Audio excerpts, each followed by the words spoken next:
La compagnie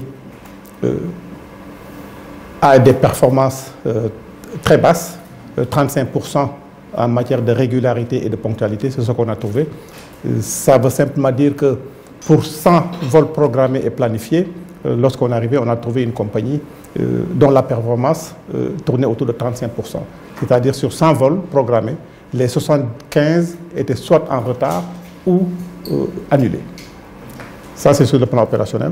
Et cela est dû au fait d'une diversité de la flotte, peu dimensionnée, avec des problèmes techniques, des avions au sol.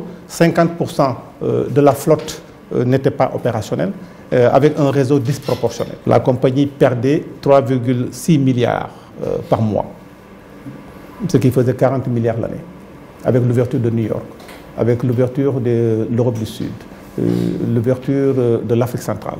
Donc aujourd'hui, la compagnie s'est recentrée vers l'Afrique de l'Ouest avec un réseau bien pensé, ce qui a réduit réellement le déficit de la compagnie. Maintenant, les dettes sont là. La compagnie a lancé une approche de discussion avec les partenaires. Parce que lorsque je suis arrivé, il y avait 3 piliers.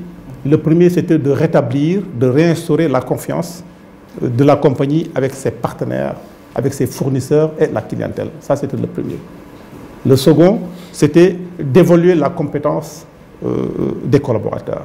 Un cabinet a été commis et ce cabinet a évolué et vient de finir d'ailleurs son travail d'évaluation de tout ce personnel et la discipline. Parce que sans discipline, on ne peut rien faire. La ponctualité est liée à la discipline, il y a tous ces points qui sont là. Donc aujourd'hui, le déficit est bien réduit et des discussions ont été menées avec tous nos fournisseurs pour mettre en place un système de moratoire. Nous, lorsque nous sommes arrivés, nous avons trouvé 603 personnes pour 4 avions opérationnels, ce qui nous donne des ratios, parce que nous avons des indicateurs dans notre industrie.